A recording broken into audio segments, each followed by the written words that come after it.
There's this really powerful idea, isn't there, that the working class is, well, inherently international. Mm.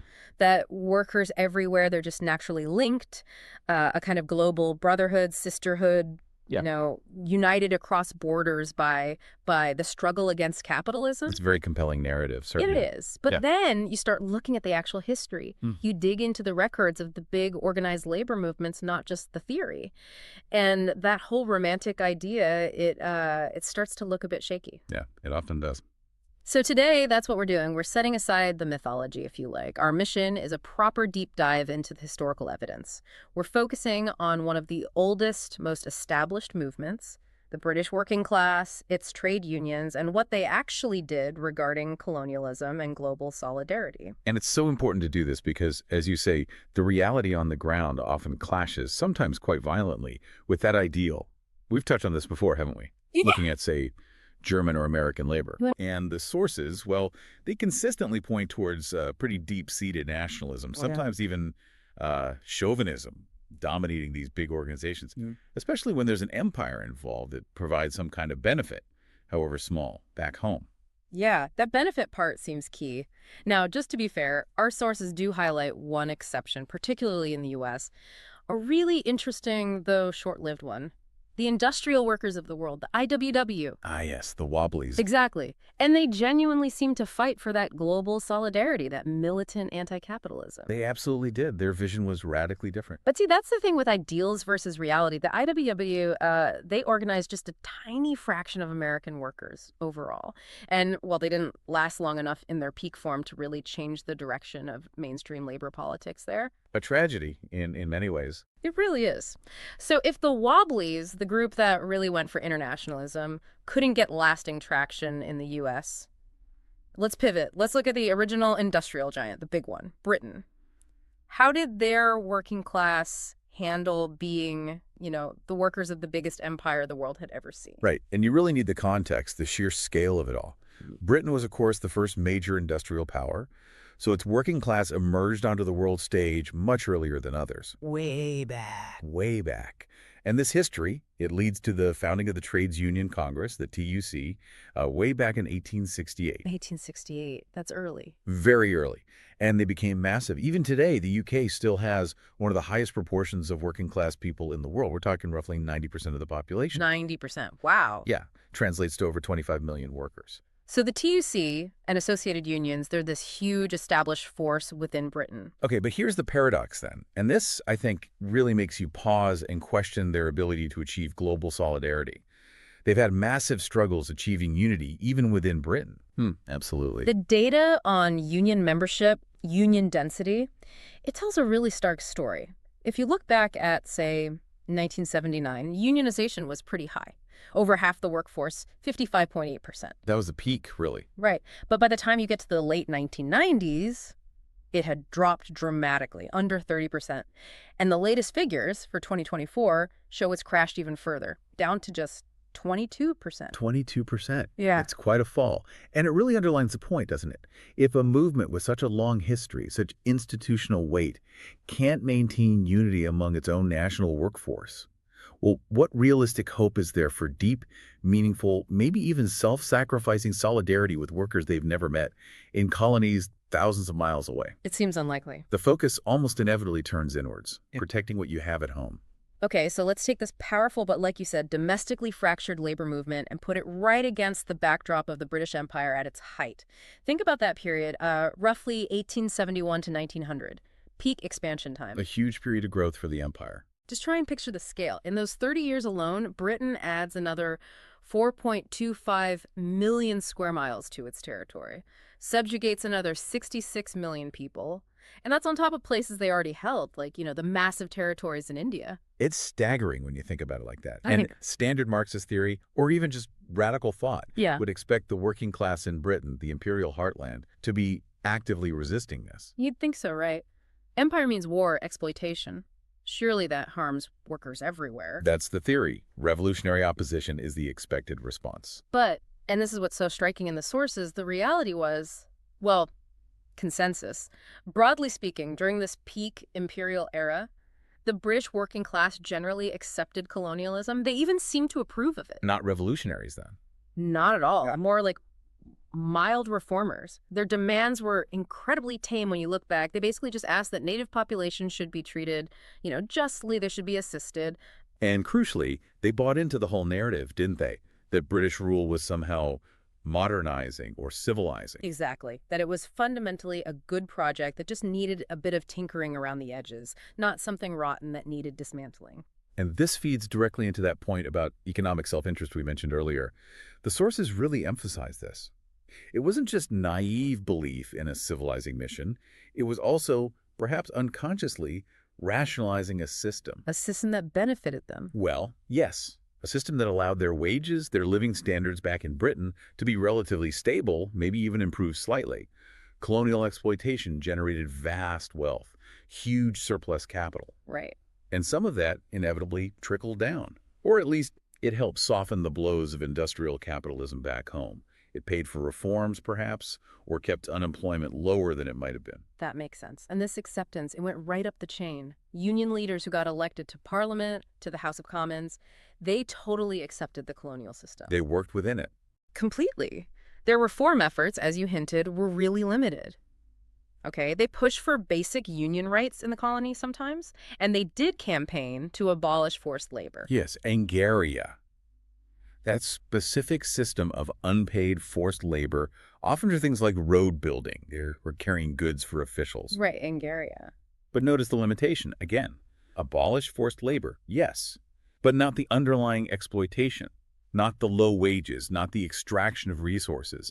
The whole colonial setup itself, that wasn't really questioned. Because that deeper international solidarity, that feeling of common cause with the colonized workers against the system itself. It just wasn't there in their political thinking, not in any meaningful, action-oriented way. Okay, so late 19th century, general acceptance, but then things shift a bit, don't they? After the 1880s, moving into the 1890s, we get this thing called new trade unionism. We do. Sounds promising, right? They started, apparently, to think about helping organize similar unions out in the colonies. There was some kind of shift towards outreach? There was a shift, yes. But we need to be careful about what new meant. Okay, so what was different? Was it about finally looking beyond the sort of skilled craft workers who dominated the early unions? Were they getting more global? The new part was mostly about organizing the masses of unskilled and general laborers in Britain itself, people who'd largely been ignored before. So it made the movement much broader domestically. Okay. So broader at home. Right, which is important, but it didn't automatically translate into a more internationalist spirit when it came to the empire. Yes, they did start assisting, in some ways, with organizing unions abroad. But again, you have to look critically at what they did and maybe more importantly, what they didn't do. Okay, so the critical questions are, Did these British unionists, even the new ones, ever actually advocate for the political independence of these colonies? Did they provide real, concrete help money, resources, political backing to unions in the colonies that were involved in fighting for national liberation against the British Empire? and the answer is overwhelmingly no, according to the historical records we're looking at. Their outreach was, well, fundamentally non-political when it came to anti-imperialism.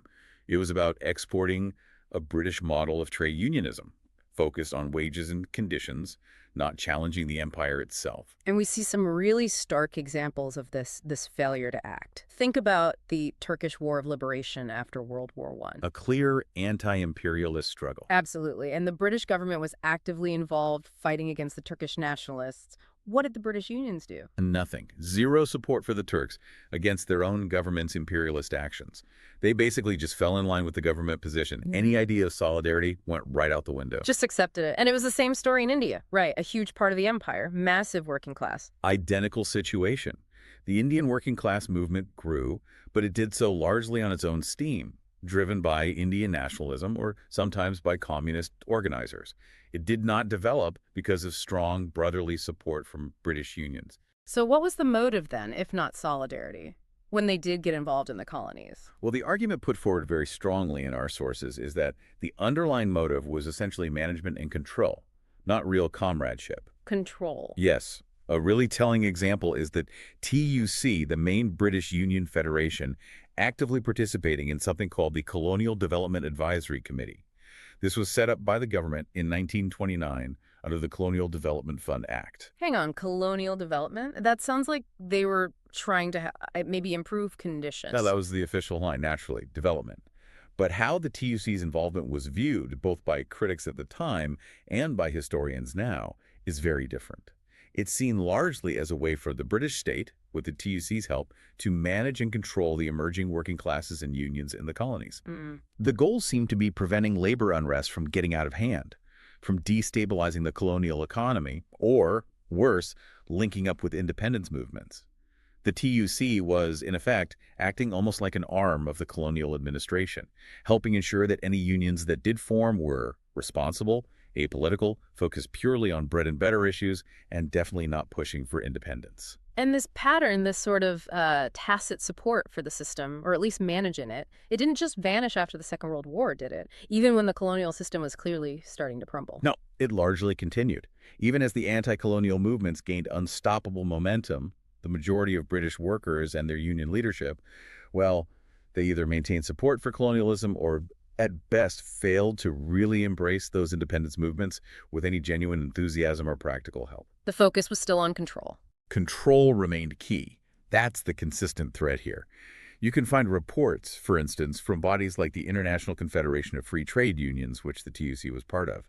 And they detail how the TUC often viewed African trade unionists who were involved in independence struggles with, frankly, deep suspicion, sometimes hostility. Wow. Yes, the TUC actively tried to steer the labor movements in colonial Africa away from getting involved in broader nationalist politics. They wanted to keep them focused narrowly on workplace issues to stop them accelerating the end of British rule. It was about preserving British influence and access, which really meant preserving the colonial setup for as long as possible. It just makes it incredibly hard to separate what the unions were doing internationally from what the British state wanted, doesn't it? Especially when you look at how things were funded later on. Exactly. The funding aspect is crucial. Let's jump forward to the late 1990s.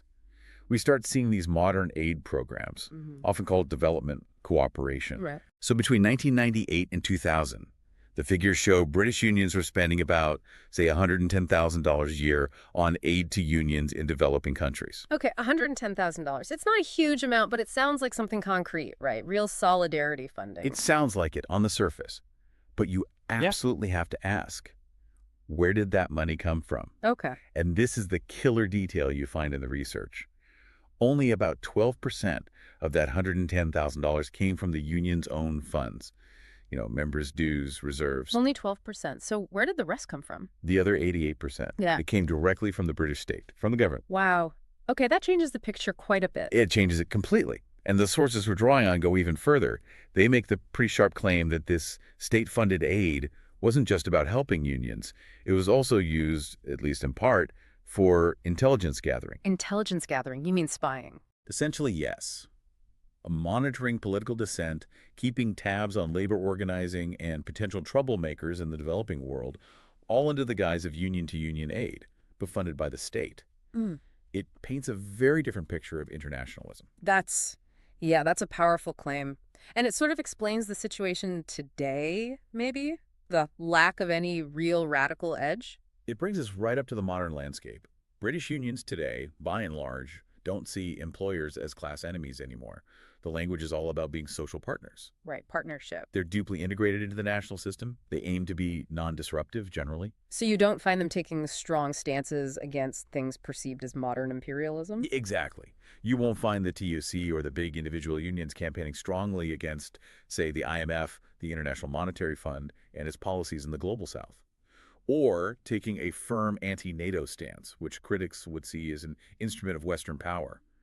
Those kinds of anti-imperialist positions are largely absent. So the conclusion from all this history seems almost brutally simple. The grand idea of automatic class solidarity across borders, it just didn't happen because economically it didn't make sense for the workers in the imperial country. That's the core argument emerging from these sources, yes. British workers, historically and even today, benefit, even if indirectly or minimally, from the economic arrangements that extract surplus from less developed nations. How so? Well, that extracted surplus helps support their own living standards back home. It funds social programs, keeps the national economy relatively stable, underpins their democratic rights within Britain. So Passively supporting or even actively helping to manage the imperial or neo-imperial structure becomes, in a way, economically rational behavior for the domestic working class, even if it contradicts the ideals of internationalism. So we set out to challenge that myth of inherent internationalism. And looking at the British case, the historical record seems pretty clear. The British working class, its big unions, they largely went against that ideal. Instead of this global struggle against capitalism, they mostly supported, or at best, tried to manage the machinery of British imperialism, prioritizing, benefits at home, national stability, over any deep sense of global class solidarity. Yeah, the big takeaway really is that internationalism often ends up being more of a slogan, a theoretical concept, than a practical reality. Especially as we've seen when the working class in the rich, powerful country gets even a small slice of the benefits that come from exploiting others.